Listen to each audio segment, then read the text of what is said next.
ಈಗ ಸಾಂಬಾರ್ ಪೌಡರ್ ಎಷ್ಟು ಮಸ್ತಾಗಿದೆ ಅನ್ನೋದು ನಿಮಗೆ ಈಗ ತೋರಿಸ್ತೀನಿ ನೋಡ್ರಿ. ನೀವು ಯಾವುದೇ ಸಾಂಬಾರ್ಕಾದ್ರೂ ಹಾಕ್ಕೋಬೋದು, ಯಾವುದೇ ಪಲ್ಯಕ್ಕಾದ್ರೂ ಹಾಕ್ಕೋಬೋದು.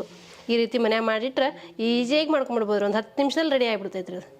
ಒಳ್ಳೆ ಸಾಂಬಾರು ಪೌಡ್ರ್ ಇದ್ರೆ ಸಾಂಬಾರು ಮಸ್ತ್ ರುಚಿಯಾಗಿರ್ತೈತೆ ಅಂತ ನೀವು ಅನ್ಕೋತಿರ್ತೀರಿ. ನಾನು ಬಳಸಿರುವಂಥ ಇಂಗ್ರೀಡಿಯೆಂಟ್ಸನ್ನು ಹಾಕಿ ನೀವು ಮಾಡಿದ್ರೆ ಅಂದ್ರೆ ಸಾಂಬಾರು ಪೌಡ್ರ್ ಮಸ್ತಾಗಿ ಬರ್ತೈತೆ ನೋಡ್ರಿ. ಹಾಗಿದ್ರೆ ಈ ಸಾಂಬಾರು ಪೌಡ್ರ್ ಹೆಂಗೆ ಮಾಡೋದು ಅಂತ ನಾನು ವಿಡಿಯೋ ನೀವು ಪೂರ್ತಿ ನೋಡ್ರಿ, ನಿಮಗೆ ಗೊತ್ತಾಗ್ತೈತೆ ರೀ. ಉತ್ತರ ಕರ್ನಾಟಕ ರೆಸಿಪಿ ನೋಡಾಕತ್ತಿರುವೆಲ್ಲ ವೀಕ್ಷಕರಿಗೂ ನಿಮ್ಮ ಮನೆ ಮಗಳು ತ್ರಿವೇಣಿ ಪಾಟೀಲ್ ಮಾಡುವ ನಮಸ್ಕಾರಗಳು. ನಾನಿವತ್ತು ಬೇಗ ಮತ್ತು ಸುಲಭವಾಗಿ ಮಾಡುವಂಥ ಸಾಂಬಾರು ಪುಡಿ ಮಾಡಿ ತೋರಿಸ್ತೇನೆ ರೀ. ಆ ಸಾಂಬಾರು ಪುಡಿ ಹೆಂಗೆ ಮಾಡೋದಂತೆ ನೋಡ್ಕೊಂಬರೋಣ ಬರ್ರಿ. ಮೊದಲೇದಾಗಿ ನಾನು ಪಾತ್ರೆ ಇಟ್ಕೊತೀನಿ ರೀ.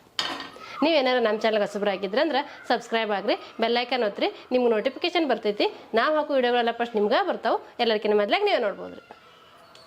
ಈಗ ನಾನು ಪಾತ್ರೆ ಇಟ್ಕೊಂಡಿನಲ್ರಿ. ಈಗ ಇದಕ್ಕೆ ಒಂದು 4 ಸ್ಪೂನ್ ಎಣ್ಣೆ ಹಾಕೋತೀನಿ ರೀ. ನಾ ಈ ಸಾಂಬಾರು ಪೌಡ್ರ್ ಹೆಂಗೆ ಮಾಡ್ತೀನಿ ನಿಮ್ಗೆ ಗೊತ್ತಾಗಬೇಕಂದ್ರೆ ನೀವು ಸ್ಕಿಪ್ ಮಾಡಾರ್ದೆ ಪೂರ್ತಿ ವಿಡಿಯೋ ನೋಡ್ರಿ, ನಿಮಗೆ ಗೊತ್ತಾಗ್ತೈತೆ ರೀ. ಇದು ಸಾಂಬಾರಿಗೂ ಹಾಕೋಬೋದು, ಪಲ್ಯಗೂ ಹಾಕೋಬೋದು, ಎಲ್ಲ ಅಡುಗೆಗಳಿಗೂ ಹಾಕೋಬೋದು ರೀ. ಇದೊಂದು ಮಾಡಿ ಇಟ್ಬಿಟ್ರೆ ನೀವು ಎನಿ ಟೈಮ್ ಎಲ್ಲ ಪಲ್ಯಗೂ ಯೂಸ್ ಮಾಡ್ಕೋಬೋದು ರೀ.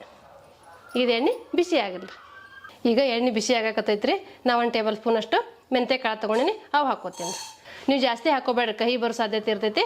1 ಟೇಬಲ್ ಸ್ಪೂನ್ ಅಷ್ಟು ಹಾಕೊಂಡ್ರೆ ಸಾಕ್ರಿ, ಅಂದ್ರೆ 50 ಗ್ರಾಮ್ನಷ್ಟು ಆದ್ರೆ ಸಾಕ್ರಿ. ಈಗ ಒಂದು ಅರ್ಧ ಕಪ್ನಷ್ಟು ಉದ್ದಿನಬೇಳೆ ಹಾಕೋತೀನಿ ನೋಡ್ರಿ. ಒಂದು ಅರ್ಧ ಕಪ್ನಷ್ಟು ಕಡಲೆಬೇಳೆ ಹಾಕೋತೀನಿ ರೀ. ಇವು ಒಂದು ಸ್ವಲ್ಪ ಚಲೋ ಹೊತ್ತಿನಾಗ ಹುರ್ಕೋತೀನಿ ರೀ.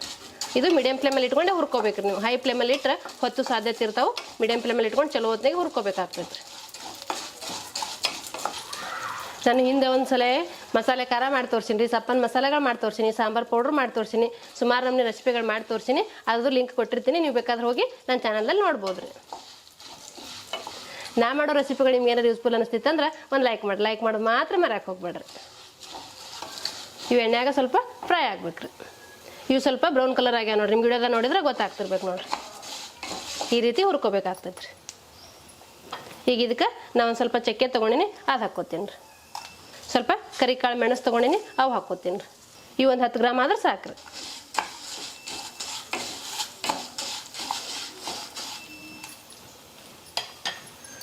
ಸ್ವಲ್ಪ ನಾನು ಸ್ಟಾರ್ ಹೂವು ತೊಗೊಂಡಿನಿ ರೀ. ಸ್ವಲ್ಪ ಲವಂಗ ತೊಗೊಂಡಿನಿ, ಸ್ವಲ್ಪ 4 ಏಲಕ್ಕಿ ತೊಗೊಂಡಿನಿ ರೀ. ಇವೆಲ್ಲ ಸ್ವಲ್ಪ ಹುರ್ಕೋಬೇಕಾಗ್ತೈತಿ.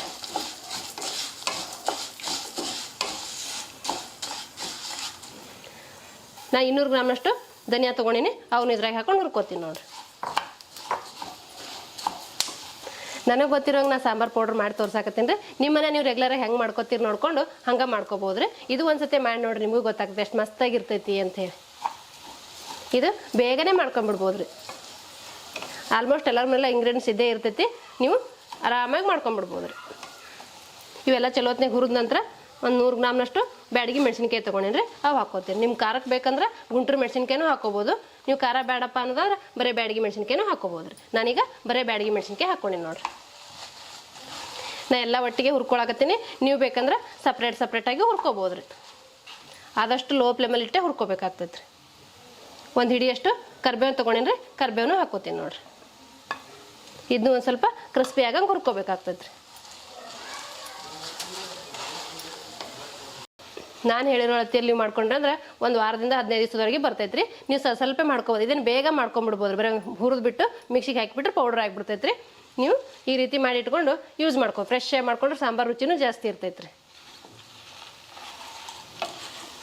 ಈ ರೀತಿ ಹುರ್ಕೊಂಡಿನಿ ರೀ ನಾನು. ಈಗ ಇದಕ್ಕೊಂದು ಹಿಡಿ ಜೀರಿಗೆ ಹಾಕೋತೀನಿ ನೋಡಿ. ಇದು 3 ಟೇಬಲ್ ಸ್ಪೂನ್ ಐತೆ ನೋಡಿರಿ. 2 ಟೇಬಲ್ ಸ್ಪೂನ್ ಗಸಗಸೆ ಹಾಕೋತೀವಿ. ಇದನ್ನು ಹೆಚ್ಚು ಕಮ್ಮಿ ಮಾಡ್ಕೋಬೋದು ರೀ. ಇದೆಲ್ಲ ಚಲೋ ಹೊತ್ತಿನಾಗ ಮಿಕ್ಸ್ ಮಾಡಿ ತಣ್ಣಗೆ ಹಾಕ್ಬಿಡ್ಬೇಕು. ಪೂರ್ತಿ ತಣ್ಣಗಾದ ನಂತರ ನಾವು ಮಿಕ್ಸಿಯಲ್ಲಿ ಹಾಕಿ ಪೌಡ್ರ್ ಮಾಡ್ಕೊಳ್ಳೋಣ ರೀ. ನೀವು ಜಾಸ್ತಿ ಮಾಡ್ಕೊಳ್ಳೋದಾದ್ರೆ ಮಿಲ್ಲಲ್ಲಿ ಹಾಕ್ಸೊಂಬರ್ಬೋದು. ನಾನು ಸ್ವಲ್ಪ ಮಾಡಿ ತೋರ್ಸಾಕತ್ತೀನಲ್ರಿ ನಿಮ್ಗೆ, ಹೀಗಾಗಿ ನಾನು ಮಿಕ್ಸಿಯಲ್ಲಿ ಹಾಕಿ ಪೌಡ್ರ್ ಮಾಡ್ತೀನಿ ರೀ. ನೀವು ಆದಷ್ಟು ಮನೇಲೇ ಮಾಡ್ಕೊಂಡ್ರೆ ಒಳ್ಳೆಯದೇ ರೀ. ಇದು ತಣ್ಣಗಾಗಲ್ಲ ರೀ. ತಣ್ಣಗಾದ ನಂತರ ಪೌಡ್ರ್ ಮಾಡ್ಕೊಂಬರ್ತೀನಿ ರೀ. ಈಗ ಇದನ್ನ ಹುರಿದು ಒಂದು 10 ರಿಂದ 15 ನಿಮಿಷ ತಣ್ಣಗೆ ಹಾಕಿಬಿಟ್ಟಿದ್ದೆ ರೀ. ಈಗ ಇವು ತಣ್ಣಗಾಗ್ಯಾವ್ರಿ. ಇವು ಸ್ವಲ್ಪ ಮಿಕ್ಸಿಗೆ ಹಾಕಿ ರುಬ್ಕೊಂಬರ್ತೀನಿ ರೀ.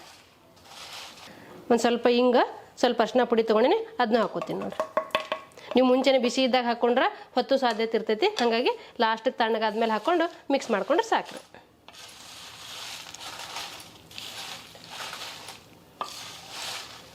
ಈಗ ನಾನು ಮಿಕ್ಸಿ ಜಾರಿಗೆ ಹಾಕ್ಕೋತೀನಿ ನೋಡಿರಿ. ಸ್ವಲ್ಪ ಹಾಕ್ಕೊಂಡು ರುಬ್ಕೊಂಬರ್ತೀನಿ ರೀ. ಒಮ್ಮೆ ಜಾಸ್ತಿ ಹಾಕಕ್ಕೆ ಹೋಗ್ಬೇಡ್ರಿ, ಜಾಸ್ತಿ ಹಾಕ್ಕೊಂಡ್ರೆ ಬೇಗ ಸಣ್ಣ ಆಗಲ್ಲ. ಹಾಗಾಗಿ ಸ್ವಲ್ಪ ಹಾಕ್ಕೊಂಡು ರುಬ್ಕೊಂಬರ್ರಿ. ನಾ ಒಂದಷ್ಟು ಹಾಕ್ಕೊಂಡೇನಿ ರೀ. ಈಗ ಇದು ನುಣ್ಣಗೆ ರುಬ್ಕೋತೀನಿ ರೀ. ವಾವ್, ನೋಡ್ರಿ ಎಷ್ಟು ಮಸ್ತ್ ಘಮ ಬರ್ತಾ ಇದೆ. ನೀವು ನಿಮ್ಮ ಮನ್ಯಾಗ ಮಾಡಿದ್ರೆ ನಿಮಗೂ ಗೊತ್ತಾಗ್ತೈತೆ ರೀ. ಈ ರೀತಿ ಸ್ಮೂತಾಗಿ ರುಬ್ಕೋಬೇಕಾಗ್ತೈತೆ ರೀ. ನಾನೀಗ ರುಬ್ಕೊಂಬಂದೀನಿ ರೀ. ಈಗ ಇದೊಂದು ಬೌಲಿಗೆ ಹಾಕ್ಕೋತೀನಿ ನೋಡ್ರಿ.